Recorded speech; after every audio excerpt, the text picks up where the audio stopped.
Hello, huddlers. I'm excited to introduce you to Jenny Nicholson for a conversation on creative uses of Gen AI. I hope to blow your mind. Jenny describes herself as a creative thinker with too many ideas, too few hours in the day, and too much pride to ask for help. I saw her speak at the Brand AI conference in New York in May and was absolutely blown away by her creativity and her ability to take these tools like LLMs and turn them into some amazing stuff. So, hello, Jenny. How are you? And where are you this wonderful day? I'm doing well. I'm at home in Durham, North Carolina. I just got back from 4 days and nights in the mountains of North Carolina in my travel trailer with no cell service or electricity, so it's nice to be back to my computer and to the world. Amazing. You were off the grid in the Blue Ridge. You're Exactly, exactly. nice. Nice. Well, I'm a big fan of Durham, North Carolina, as you and I may have talked about. It is a wonderful city, and there's some, places to study there too.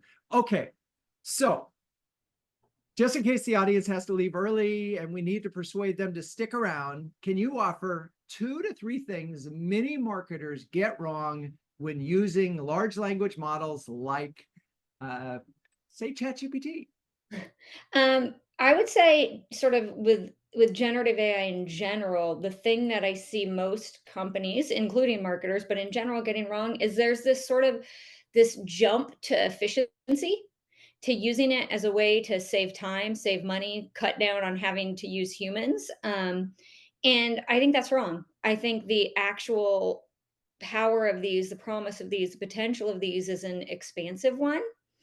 I do a lot of consulting with companies, and 70% of what people ask me for when it comes to generative AI, I'm like, that's not an AI challenge, that's an automation challenge. And while automation has some really important benefits and there are some places where it can really help with efficiency, that's not really the promise of this technology. I always say that instead of looking at large language models or generative AI as a way to do what you've always done, but faster and cheaper and with fewer people, what would happen if you used it to actually do things that you couldn't have done before? And that's always been sort of my focus and what I believe I wish more companies would do. Toys R Us just yesterday or the day before came out with the world's first commercial that was generated with Sora, which is OpenAI's text to video model. I don't know if anybody saw it, but it was meh. It wasn't a good ad. There was not an interesting idea, and it was, apologies if anybody here is from Toys R Us, happy to talk with you about what I would have done differently, but, it was just kind of a bummer because it didn't move anything forward. It just sort of was an okay ad that even without Gen AI would have been just an okay ad.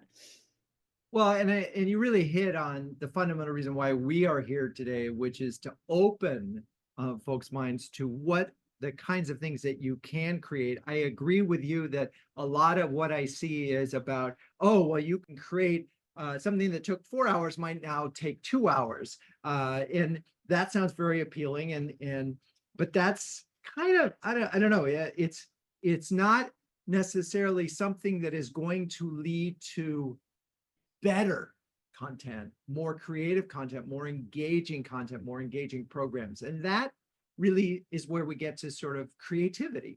So I'm okay if we want to jump from there, as in we're not talking about efficiency, we're really talking about creative applications and creating things that you probably couldn't have done before, getting into that. And so maybe we start with show and tell even earlier than expected. And do you want to I love it. So I want to make sure that we frame this. So everyone in the audience, or almost everyone in the audience, they're B2B marketers. And there's an overwhelming sort of sense of rational and features, and we have to talk, give them the value proposition in black and white, and you'll get three times the ROI in 3 months and all of that. So this is going to be hard for them because a lot of your examples are B2C. But what I want folks to try to do is step back for a second and say, Jenny solved problems, saw challenges, and solved problems, solved them with some tools. And let's just start, because this is so fun, with one you created, like all of them, at the kitchen table. with any day as a party or turning any Cool. day as a party, and talk about this one. And Yeah, maybe if you want awesome. to share your Yeah, let screen, me we share can my do that. screen. I'll take you through all those. Before I get into that, though, I want to make something really clear. This idea of sort of B2B having to be a certain way and B2C getting to be a different way is something that I've never sort of agreed with and never kind of followed that rule, even before I did anything with generative AI. As I told you, Drew, one of the first things I started doing in advertising that kind of moved me away from the sort of standard formula was I started making games. And one of the games that I made was for a enterprise voice and data networking solutions company that was a 50 level game that the only way to get from one level to the next was to find the password. And people thought that nobody would do it. And it was incredibly successful, both with the IT decision makers we were trying to connect with, but it also went viral with teenagers in the Philippines. And they all, like, you can even find now people reminiscing, remember that summer we were all obsessed with ultimate problem solver. And so I think it's important just to remember that no matter who your audience is, whatever title they have, whatever company they work at the end of the day they're still people, and the things that work on people work on them too. Anyways, now that my little speech is over, I'll talk about turn any day into a party. So Awesome. I have a 10-year-old. And sometimes you have long weekends where you don't know what to do, and it's really tempting to put them in front of the television. And this is a really handy way to get out of that, which is it's a custom GPT that turns any day into a party. So you go, you say, I want a party today. It searches the internet to figure out whatever weird holiday is happening. So I don't know if you guys know, but today is National Chocolate Pudding Day. Congratulations. And so the party that Instant Party came up with for today is the Pudding Paradise Party. It gives you decor, food ideas, drink ideas, costume ideas, activity ideas. So you see here, there's going to be a chocolate pudding eating contest, DIY pudding bar, chocolate trivia, and a movie screening of Willy Wonka and the Chocolate Factory. And then there's also a playlist, and you'll see that they're all chocolate and sugar and candy themed because of the party. And then it also even makes for you a invitation that has all the signatures of ridiculous AI generated type, which in my mind actually just makes it more delightful. Oh, and by the way, so two key things is I want this day. The playlist with Sugar Sugar by the Archies resonates with me, and I'm sure many of my generations of part one. And just reminding me to watch Charlie and the Chocolate Factory. The question is, which version did they recommend? It did not specify. I mean, Okay. I'm a big believer that the Gene Wilder version is the only version that counts, though the new one with Timothy Chalamet was actually surprisingly good, but the Johnny Okay. Depp, no, that So that's is right. There's three. Yes. there are 3, yeah. Anyway, so and how is it? Have you done any of these days with your daughter? I have, yeah. And how has she reacted? It's fun because it's just sort of like on a random Saturday, like at 11, I'm like, "Wanna have a party?" And she's like, "Yes." They somehow always tend to involve chocolate, though. I don't know why. Our days have always ended up on chocolate. There That's was a hilarious. version I did before this one, just to because I was playing with it this morning. Because, like I said, today is also, like, National Beautician's Day, and there was a glam jam party, but this one was a little more fun to me. And so one of the thoughts the reason why I wanted to start here is a target audience for the CMOs are their teams who are often remote. And this feels like a game that you could play remotely with a team. Also thinking about just overall employee engagement and how hard it is for companies to bring employees together. And how something like this, so how long did it take you to actually create this little application? The whole thing to get it to work and everything, I don't know, a Yeah, couple hours, couple of maybe hours. maybe 2 Right. hours? Yeah. And just a reminder that, and so what about the Spotify integration? How did you actually pull these This things? one this one doesn't actually have a Spotify integration. This one Okay, just lists the playlist, so you it do have just to do the got it. manually. Okay, so it just figures it out. It goes out in the world and finds all the songs with chocolate in it or candy or sugar. Got Yep, it. Okay, exactly. so using a tool to create sort of an entertainment idea, does it automatically find out what the day is, or you have to tell it what the day is? Nope, Right. there are 2 buttons. There's a when you first come to the GPT, there's a button that says, "I want a party today," and it uses today's date, and then you can say, "I want a party later," and then it'll ask you what date you have in mind. And then it takes it from there. Okay, that Mhm. is really fun. Okay, so hopefully you're now thinking about folks in the audience are thinking about, this is interesting. I hadn't thought about using this as an employee engagement tool or team building tool. That's fun. Okay, so let's move on.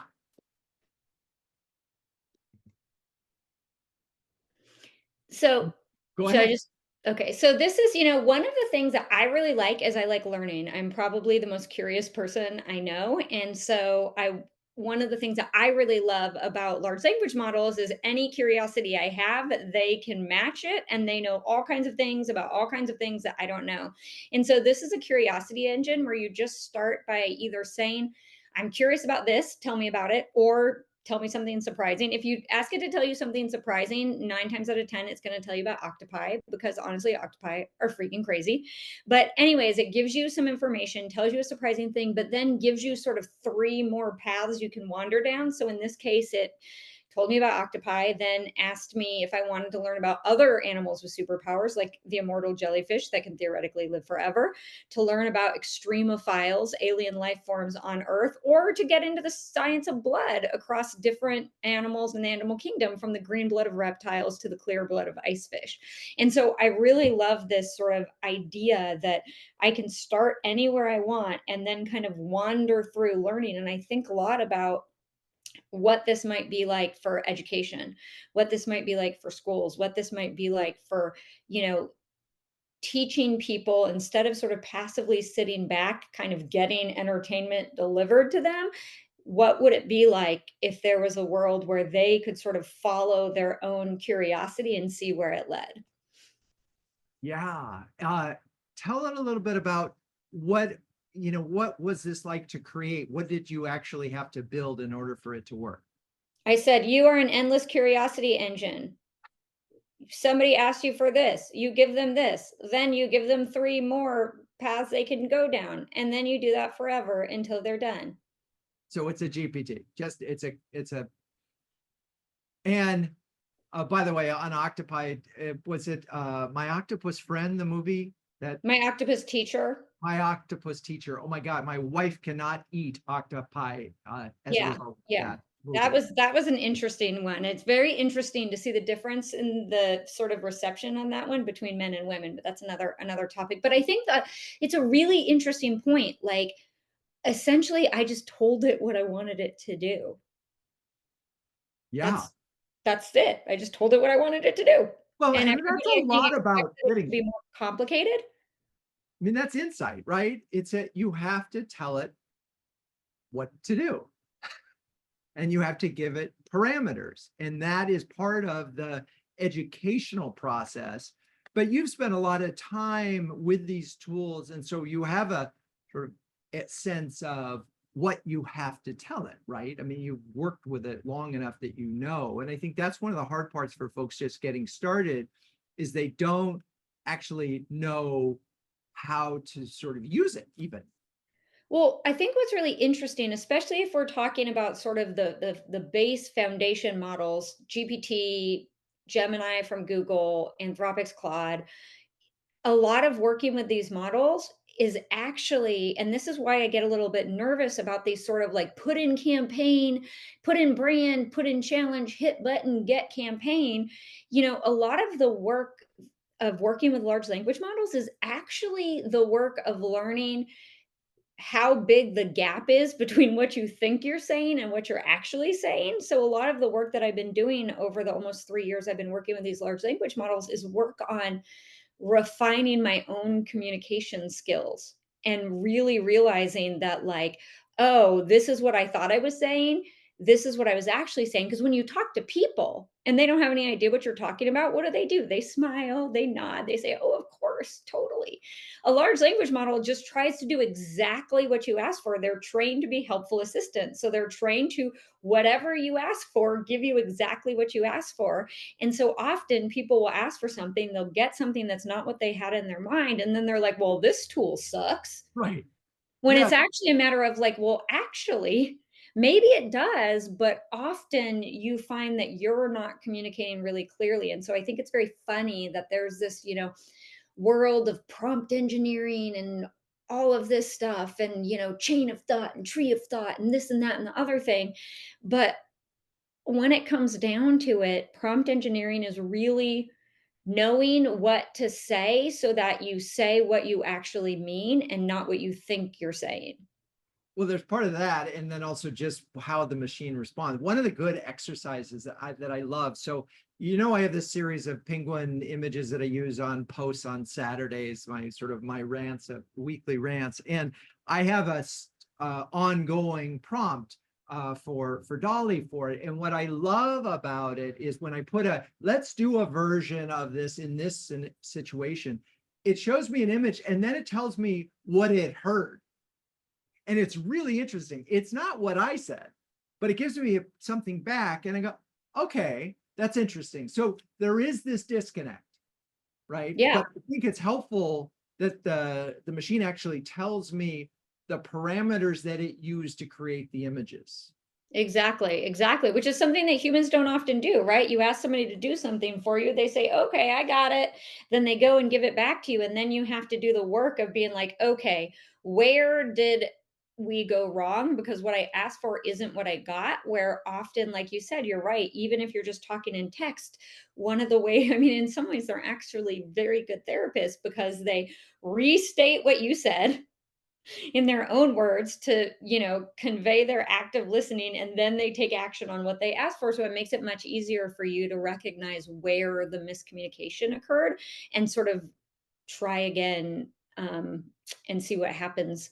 And that's a big part of this, right? Is I think we live in a world where having the answer is really important, a world where being the first to know how to do something is really important, or doing it quote unquote right is really important. And I think 99% of the learning that I've had with how to work with this technology is the joy, and I mean that, I'm not even being funny, the joy of getting it wrong and figuring it out and then getting it right. And I think that friction that we keep trying to get rid of is actually kind of important. And I worry a little bit what happens in a world where we're reducing friction but not pushing our own abilities.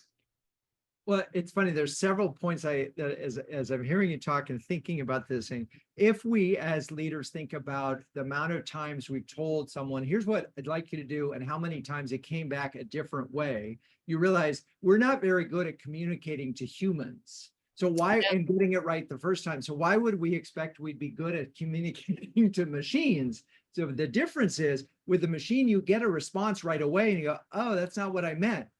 Whereas with the human, they might go off in 3 weeks and it's like, oh no, you didn't go the right way. So, but it does, and maybe the machines will help us become better communicators, which is not something that I necessarily intended. I thought could happen. All right, let's get back to split the decision, something you created for a brand. Because I know endless curiosity you did for yourself, but let's talk split the decision and how that came to be.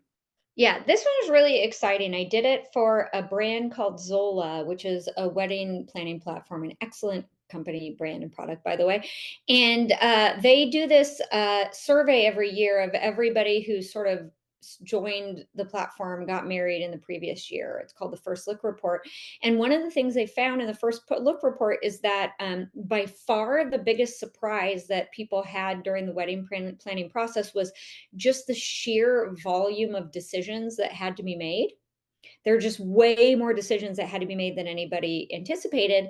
And the biggest sort of pain point issue that people wish was different is that, especially in heterosexual cisgender relationships, the bulk of that decision making falls to one person in the partnership. And we can all probably assume who that person is. Um, and I did a lot of research to try to understand what was going on. I spent a lot of time on Reddit, on like reading the wedding planning forums, reading the forums where guys don't talk about wedding planning, because it's really interesting. Reddit is like 80, like 75% dudes, something like that, in most of the subreddits, except for wedding planning, where they're like 20%. And even in the engagement ring subreddit, it's mostly women. I thought that was kind of interesting. But anyways, you see in a lot of these that you have these women who are incredibly frustrated, incredibly lonely. You see these men who are kind of at at sea, they want to help, but they think they're not supposed to because they think that weddings are a quote unquote woman's thing. And we wanted to really do something about this. And so we said, well, why don't we actually make a tool that helps? And so Split the Decisions, what happens is it's a custom GPT that's designed to be done with your partner. You sit down and ask both your names. It uses your names throughout. It asks you when you're getting married, where you're getting married, about how many people you think might be there. Then it asks each of you the same few questions. What are you? Pick three emotions that you have about wedding planning. What are you most excited about? What are you most concerned about? What's your biggest priority? And what do you want your guests to say when they're leaving the wedding? And ask both of you that. And then it goes through and it asks a series of which of you questions. So, which of you is most likely to actually enjoy negotiating with a vendor? Which of you really cares about things like fonts and colors and aesthetics? And what it does then is based on all of your answers on everything, we have this sort of big file of wedding planning tasks, and it basically sort of divides the tasks equally between you based on the answers that you gave. And it also gives you a downloadable CSV that says the name of the task, the person it's assigned to. So here you see me and my imaginary fiance, Julia. And then a link to a Zola tool, resource, or article to help you pull off the thing that is on that task. And what I think is really cool about this is it basically means that you're both splitting the duties equally. You're both doing things that you're actually the person it's assigned to is the person most well suited to do it. And it's a way for this brand to really kind of show up and prove out its purpose with a product that's an addition to an extension of an offering beyond their core product. And one of the things that I think about a lot with this is, I joke that, after 20 years in advertising, my specialty was always the ideas in the back of a pitch that are really cool and everybody loves, but they never get made because and the TV commercials end up getting made, which I think I understood why, because, when you're buying media, right? It's like, okay, I'm going to spend number of dollars. I know as a result Y number of people are going to see my ad, right? I know that there's a given with things like this that haven't been done before, that are a little bit different, that they don't have a built-in guarantee that they're going to work.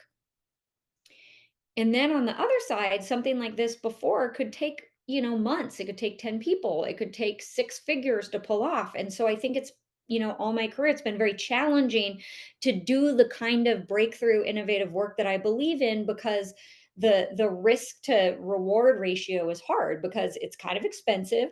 And also I have no way to say, yes, I know for a fact that this is going to work. And so it's a lot. It's a lot to ask, especially in a data-driven, performance-oriented So let organization. me stop you for a second, because there's several things we want to break down here, and I'm going to break them Yeah, down first.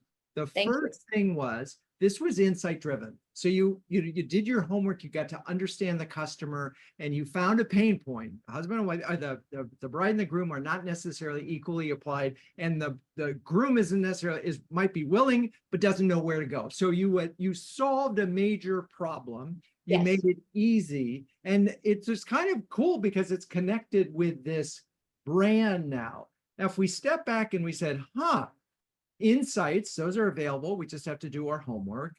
Applications that enable our customers, say, buyer enablement. There's a whole opportunity. And what's so interesting is, and what Jenny was saying, is I sort of feel your pain, because running Renegade, a lot of what we got hired to do was the stuff that you're talking about. It was after the ad.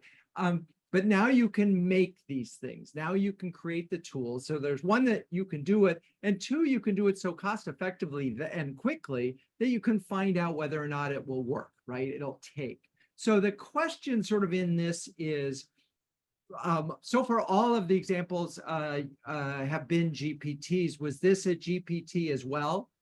Yeah, so this was a GPT, and for a couple really specific reasons. One, we had first started out thinking that this was going to be kind of a standalone product, but once as I'm sure everybody on this call knows, once you try to put something into the platform, it's like you have the organization, you have to deal with the product team, the IT team, the site team, the this team, the that team, in addition to the fact that it costs a lot of money and needs a lot of people to develop it. And what we kind of came to realize is that, okay, well, if we do this as a custom GPT, it essentially costs us nothing but a $20 a month ChatGPT subscription to be able to create the GPT. And now, one of the things that's really cool is, as of the beginning of this month, custom GPTs, anybody in the world can use them for free. So you basically have free hosting, free media, free development cost, for all of that stuff. I the reason I do so many custom GPTs is I made something that I think is maybe the next one or the one after this. And people really liked it. It did really well. And it cost me $1,000 in 1 week just on API costs alone for people who because people were using it, which is a good problem to have. But then after that, I was like, well, I'm just doing these things as custom GPTs anymore because I don't want to have to pay $1,000 a week every time I make something that people like. I'll stick with my $20 a month, even if it means I have a little bit less control over the kind of visual world of it. So I think that's important. If we think about these things as proof of concept, right? So you can develop them quickly, you can create them as GPTs based on an insight. The idea is crystal clear, right? This is a very simple idea. Split the decision, right? Split the work, but it's brilliant because it is so simple and it is a real problem. So it's not like this is a humans figuring out where the problem was, right? Because you then had to go through all of the exercise of understanding what are the steps and where are the hiccups and how do we assign it. It can't be just, hey, you do this one and I'll do that one. It can, but this is sort of, what do you like to do? So there was a lot of nuanced human-driven insight. Now, you Yes. could have supplemented that, I suppose, by asking GPT for its opinions on these Of course things. I did. Yeah, I mean, I think that's a really good point. One of the beautiful things about this technology is that it is a giant, essentially a giant knowledge graph of any recorded human expression or knowledge that the people building these models can get their hands on, right? It's a huge mind map of the human collective, which is super freaking exciting. At the same time, it's always, you know, as of right now, it's a backward looking thing, right? It's made of everything that has come before. And so, if you ask it to do the work for you, anybody who's ever tried to use any of these models to do anything knows that they love VR, AR, they love flash mobs. How funny, I just saw something the other day. I just saw a article from a thought leader in social media who said, "Bad news, everyone, the flash mob is back." And I laughed because I did wonder how much of that had to do with the fact that these AI language models are always recommending flash mobs, because to them, that's the pinnacle of advertising. That's Because when hilarious. they look back, that's like the most recent sort of viral phenomenon that made it through the training data. And so I always tell people when they're working with these things that you're the secret ingredient, your knowledge, your experience, your perspective, your desires, because these models they're like they're like playing. I don't know if anybody's a tennis player, right? It's like I could play tennis by myself, right? I could throw out the ball, I could hit it, I could run over, I could hit it back, I could run over, I could hit it back. But A, that would be exhausting. And B, I probably wouldn't make many volleys. But I really think for myself of using this technology more as playing tennis on a backboard, right? I know what I want. I know what I'm trying to get. It's just a lot faster and more efficient if I can bounce my thoughts off the human collective than me sit alone looking at a wall. But they're Okay. not, they are to a certain extent a mirror, which is a really great thing. And if you know how to use them, that lets you get done more of what you want to do and bring your ideas to life. But if you don't have ideas, then all the generative AI in the world isn't going to help you. Right. And the insight to drive the idea, which I think is really important. Again, it wasn't just, oh, randomly, here's the thing. Insight to idea. Okay. Now, if you were building this in GPTs, and as you did in this case, is there any way to track interactions? You can track the number of chats. You could probably put in some sort of custom tracking links, that kind of thing. There are ways you can kind of manage to see what goes from there. Also, OpenAI just acquired an analytics company. So I suspect that's something that they're going to be working on, trying to make sure that it's easier to understand Okay. So now what. let's move on to the one that is a little more complicated, where you did have an API. I think that's plan advice, or is it, or Yep, you, this is also a custom GPT. okay, keep going with that one then. So this is a custom GPT that uses the vision had just come out in Chat GPT where you can upload a picture and it can see what it is. And I have a lot of plants. I'm not always good at taking care of them. And I thought, well, I bet ChatGPT can help me figure out how to take better care of my plants. But I was like, what I really need is a little more motivation to take better care of my plants. And so this gives you advice for your plants. You upload a picture, it tells you what your plant needs, but it tells you in the voice of your plant. And the plants are very dramatic. So this one, this Dieffenbachia here of mine says, "Do you hear my leaves rustling a melancholic symphony? It is the sound of longing, a plea for the quenching waters that once cascaded through my soil, for the tender touch that would remove the dust from my weary visage. The sun, which once danced playfully upon my leaves, now scorches with a relentless gaze. But despair not, dear caretaker, for within me still lies the resilient spirit of the tropics. With attentive care, I can be rejuvenated. Hydrate my parched roots, shield me from the burning sun, and prune the memories of neglect from my form." And so for me, I'm like, I want to know how my plant's doing. I feel like shit because I know it's not doing well, or else I wouldn't have taken a picture to see how it was doing. So why not make something that gives me the information? All right, I need to clean off the dead leaves. I need to give it some water and I need to put it in a more shaded location, but also gives me a smile and gives me a little bit more motivation to do better next time. So if you think about this for a moment as a basic Q&A, right, that you have on your website, and you say, hey, this is my problem. And if there was a situation where you could upload an image, but you could put a situation, and rather than it just coming back with, well, you just need to do X, Y, and Z, it came back with a personality and some fun. Imagine how much higher your engagement would be. And so even though this is incredibly silly and it's, personal, as in for your plans, again, think about, oh wow, that's kind of cool, and the flavor of this. So exactly how did you get it to create this sort of personality that you have from your plans, so to speak? I told it that the plants were melodramatic guilt trippers. Right. I said, "I wanna hear from the plant, make sure the plant is a melodramatic guilt tripper." Right. That's And how did you get there? Just because you're an incredibly creative person, but the guilt tripper part just cracks me up. well, that's what I wanted. My idea was, what if it could tell you how your plant is doing, but also make you feel guilty by being melodramatic and guilt tripping? That's the thing, like, the model will never have that idea, right? Right. Without me helping it. But that's the beauty. I don't need the model to give me an idea. I have ideas. I have so many ideas. So many ideas. And now that's the beauty, is that it used to be that I would have an idea.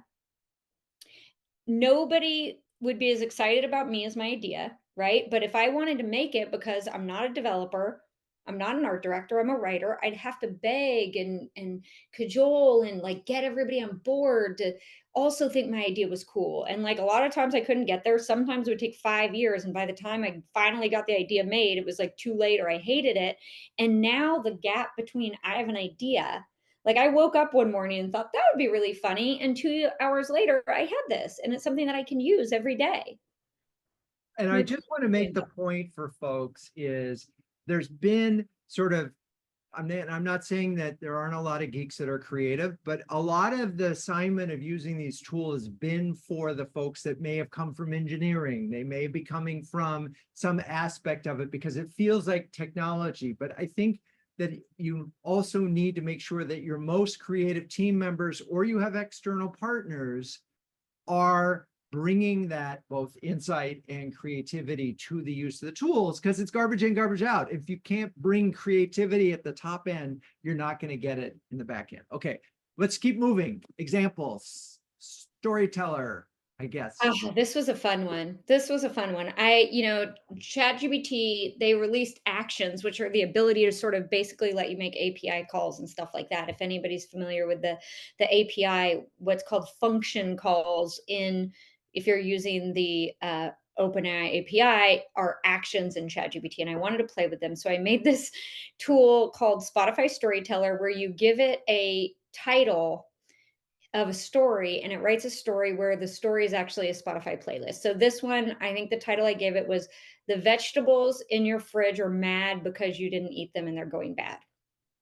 And so then it actually created this playlist, wrote it to Spotify, added the songs, gave it a description just for me saying the vegetables in your fridge are mad about going uneaten. So, The Unhappy Vegetables, a narrative playlist capturing the journey of vegetables as they go from being fresh to their eventual decay, told from their perspective. So, we have fresh, in the dark, decaying silo, V2, wasted summers, throw it away, crying alone. Now, this was kind of a fun one because, like, did I need to make this? No, but I wanted to experiment with actions. I wanted to say, okay, I want to see what I can make. I was like, what would be entertaining to me? And then I had this idea, and I was like, all right, let's try it. And it was also sort of an interesting lesson in the pros and cons and pluses and minuses because this one was one of the ones that took me a while because you know OpenAI, God bless them. Sometimes their implementations are a little sloppy. Sometimes their documentation is a bit lacking. And so it took me a long time to get it hooked up. And I finally got it working after like a week and a half. I was so excited. And then I discovered that the Spotify API terms of service don't, they limit you, they have a dev mode which limits you to like 5 people, but you have to invite them by email, and if you wanna get it to more people than that, you have to go through this application thing, and then they also, in this fine print, said, "And you can't actually do anything that uses generative AI in any way, shape, or form." So I found out after I had already built this, that the API terms of service meant that this was something I was never gonna be able to put out into the world, but it was an awesome learning experience. It was an awesome challenge. I'm really pleased with it, and I think it's probably only a matter of time before they end up shifting those terms Right. of service.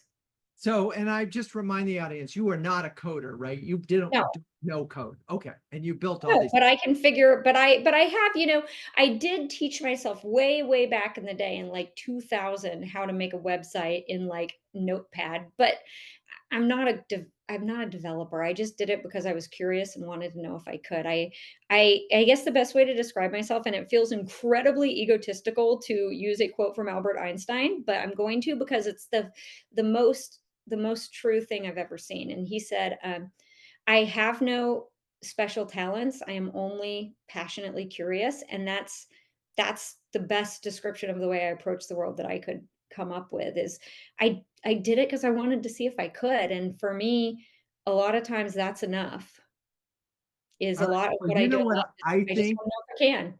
I think this show needs more boom.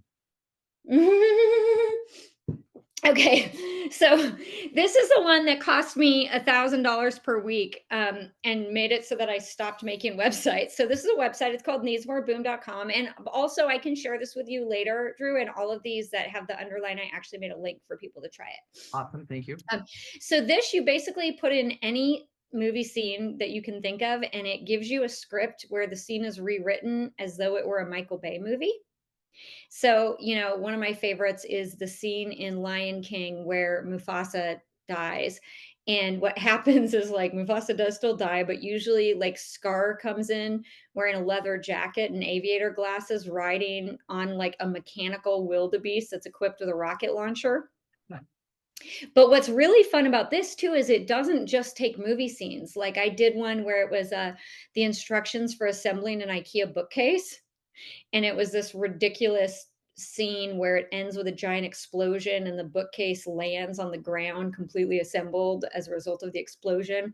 Somebody did like the Microsoft end user licensing agreement terms, and it just wrote this whole scene of somebody trying to understand it and losing their mind. So it was just kind of a really fun example of how to use this technology. And what I think is cool is this website. I built it by myself. I used a tool called Bubble, which let me do the design, make all the things, set it up so that when you put in your thing, it got passed to the API that got the result, and the result got passed back and it got sent in front of you. Like a lot of things that, maybe 10 years ago, I would have been too intimidated to even try. I think this whole thing took about 10 hours,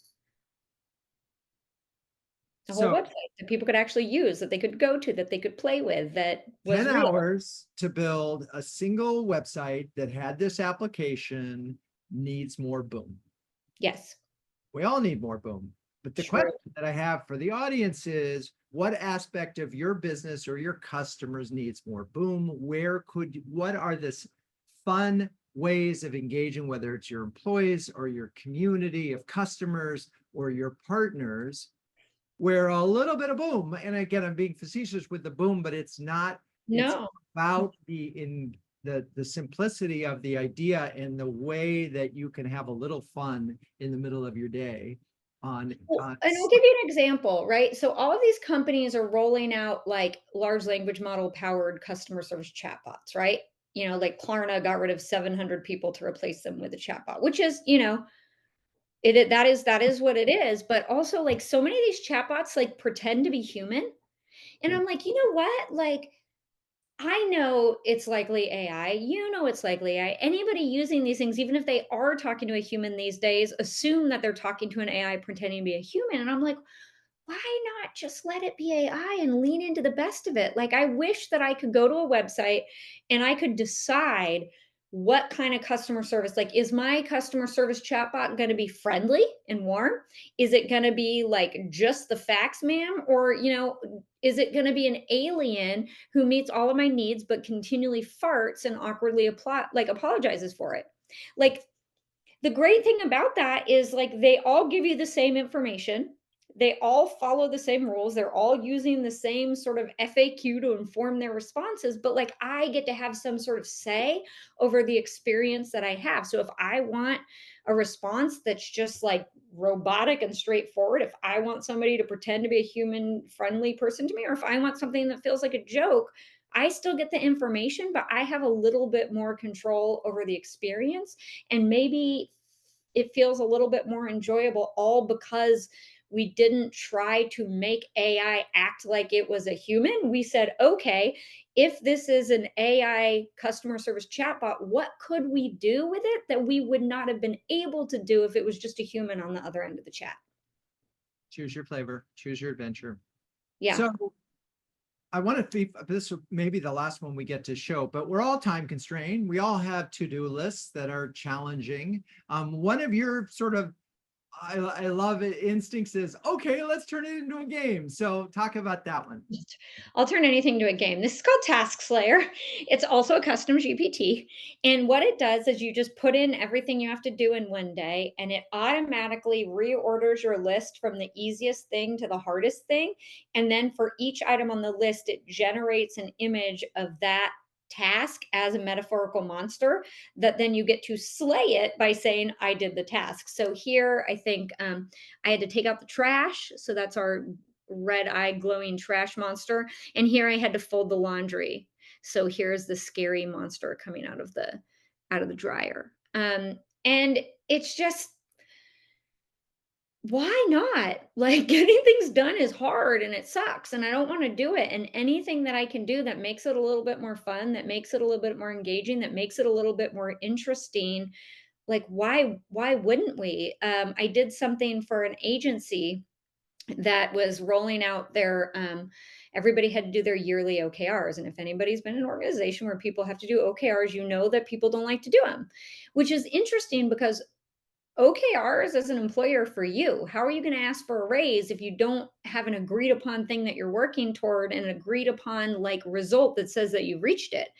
And so they said, can we make something that gets people more excited about, or more engaged, or more willing to do their OKRs? And so we ended up making a chatbot called the Art of OKRs. And what it does is it's already knows all of the agency level OKRs. It knows what the agency goals are. But it comes in and it basically asks you to be really selfish. It says, what are your really selfish goals? What do you want to achieve? Is it a raise? Is it a promotion? Is it to work on this or that? it helps you figure out what you selfishly want, and then it helps you tie your selfish desires to the agency goals so that you have OKRs that are meaningful to you, but also relevant to what the agency is trying to do. But the funnest part is it does the whole thing in the tone and voice of Sun Tzu and Machiavelli. And what a combination. They're very good advisors. Yes, and from very different points of view. Uh, what is interesting to me about this is there are a lot of there's a moment where you onboard a customer and you have an opportunity to sort of either get them involved in using the product to its fullest potential, or you have an opportunity to sort of lose them because there's a lot of potential buyer's remorse at the moment that they start to use it and so forth. So something like this that works as an educational program that helps people get through it to any way that can make some of the experiences of learning a new software, say, for example, or the steps that you have to take advantage of something, or just creating to-do lists in general, and then priorities. So there's a lot of different ways that you can go with this application and thinking about it. Again, I'm really thinking and focusing on employee experience, employee education, customer experience, customer. There's a whole nother world of buyer enablement in helping them. But a good place to start and play, I think, is in your internal audiences. Okay, we have time. Is there one more sort of favorite creation that you have that we should cover? I Project Runway GPT edition is one of my favorites. Okay, talk about that. So this is another vision one where you upload a picture of your outfit, and then the judges of Project Runway tell you if your outfit's good or not, and they give it an in or an out. And if they vote out, they tell it how to make it an in. And also, I'm very pleased with this AI generated Heidi Klum cyborg with the actual spelled right Project Runway logo. So I want a little credit for that. But I just think it's just a fun thing. Like, I could just look in the mirror. I could just like ask GPT. I could just not worry about it. But this idea that I can take something that I'm a big fan of and make something that is both useful, functional, but also really fun and engaging is, I think that's what I would love to see more of, because honestly, like, our world these days is filled with a lot of boring stuff that's not fun. And if we could find a way to turn even sort of the most boring moments of onboarding or task completion or whatever into something that actually feels like a fun and engaging experience, then I think that's a huge a huge world of opportunity that I wish more companies were paying attention to. Yeah, I mean, I've been thinking about, so you're rebranding your company, employee education is really hard. Folks are doing their job and they don't necessarily pay attention, but if they don't get inculcated, if they don't embrace the new brand, it will often fail. So some companies deploy tests where here's the stuff that you think, and then they ask folks to, and I love that in principle, but it's kind of harsh. Whereas this could be a sort of a more fun version of helping educate employees on the new purpose and the I mean, new. one of the very actually, the very first game I ever made for work was for, the liquor brand Chambord, because we had been asked to help them with their, I think it was the distributors, the guys who drive around to the restaurants and the stores and the bars, like, getting them to stock up Chambord.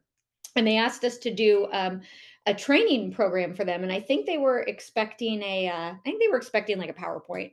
But I was thinking, and I was like, man, like, I don't know if anybody knows anything about Chambord. It's this raspberry liqueur that comes in this like kind of royal looking purple globe with like gold gilt and like a little crown top. It's like kind of ladyish.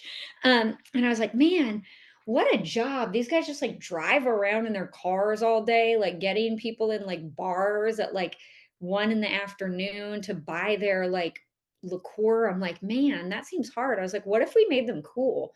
And we ended up making an interactive game called Operation Chambord, where they operate as like a 007 style agent, and they get a little cool car to drive around in, and they get to change the music on their on their car's radio, and like they go in And there's a module in the game where, like, they have to watch a video on the history of the Chambord estate in the Loire Valley in France. And some lady kind of comes in and brings a bottle of Chambord to them, and you pick it up in the game, and the bottle of Chambord is a secret video player, and it plays the video on that. Or there's a scene where you have to figure out where to put the shelf talkers in the liquor store, and you do that, but before you do that, you have to kill 3 ninjas with your space bar. And so it's just, how do you take something that has to be done and actually give it a little bit of something that respects the time of the person who's doing it, I think goes a long way. And I remember the completion, I think they had like a 98% completion rate of the game, and